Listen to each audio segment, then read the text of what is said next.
महाराष्ट्र शासनाने 12 जून 2026 रोजी लागू केलेल्या माहितीचा अधिकार नियम 2026 विरोधात ज्येष्ठ समाजसेवक अण्णा हजारे यांनी तीव्र नाराजी व्यक्त केली असून नियमातील त्रुटी दूर न केल्यास 5 जुलैपासून राळेगणसिद्धी येथे बेमुदत उपोषण करण्याचा इशारा दिला आहे.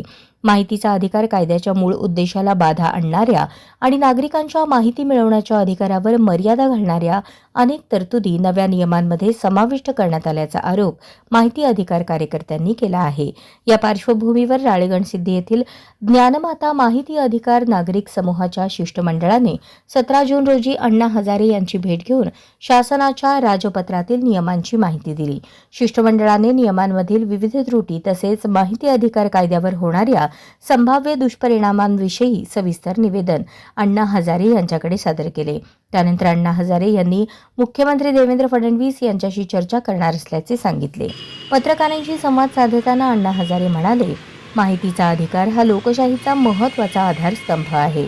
नागरिकांच्या अधिकारांवर गदा आणणाऱ्या कोणत्याही तरतुदी स्वीकारल्या जाणार नाहीत. माहितीचा अधिकार कायद्याची मूळ भावना जपली गेली पाहिजे. नियमांमधील आक्षेपार्ह बाबी दूर करण्यात शासनाने तात्काळ पावले उचलली नाहीत तर 5 जुलै 2026 पासून राळेगणसिद्धी येथील यादव बाबा मंदिर परिसरात बेमुदत उपोषण सुरू करण्यात येईल असा इशाराही त्यांनी दिला. राज्यातील माहिती अधिकार कार्यकर्त्यांनी अण्णा हजारे यांच्या भूमिकेला पाठिंबा दर्शवत शासनाने नागरिक हित लक्षात घेऊन माहितीचा अधिकार कायद्याची मूलभूत भावना अबाधित ठेवावी अशी मागणी केली आहे. RTI कायदा अधिक प्रभावीपणे राबवण्यासाठी आणि पारदर्शक प्रशासनाला चालना देण्यासाठी शासनाने सकारात्मक निर्णय घ्यावा अशी अपेक्षा कार्यकर्त्यांनी व्यक्त केली आहे.